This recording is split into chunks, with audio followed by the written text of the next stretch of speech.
nik uste dut humorea badagoela baita ere begirada batekin lotuta, ez? Nik uste dut guk gure pertsonaiak eta gure historiak beti begiratzen ditugula humorearen aldetik ere bai. Naiz eta gero drama bat kontatzen egon, ez? Iruditzen zait gure filmografia edo asko lotzen dela dramarekin, baina egia da pelikula bat egiten dugunean beti ateratzen dela gaia hau, ez? Berotasun edo goxotasun bat ematen diela, ez? Gure historioei eta gure pertsonaiei. Ema vuelta. Ez ba, Ema esa vuelta, motel. ez ba, eso, Ze, pitenia eratuzteko lotxa zara.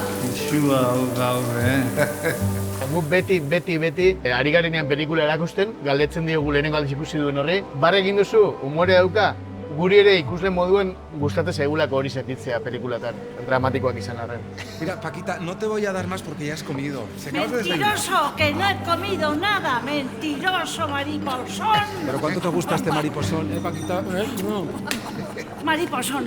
Oye, cuidadín, que te mando a venidor. Mariposón. Tú di. Laro gehiagunean egin genunean, askok esaten ziguten ze hango bi pertsonaia nagusiak amodio historio bat bizi zuten, baina azkenean ez zuten elkarrekin amaitzen. Eta batzuek esaten ziguten, jo, zeratik amaiera hori, ez? Badirudi beti LGTBIQ+ kolektiboko pertsonaiak edo gaizki amaitu behar dutela, ez? Badagoela hor nolabaiteko fatalidade bat, ez? Eta bazegoen nolabait amaiera argitsu eta positibo bat egiteko borondatea, ez?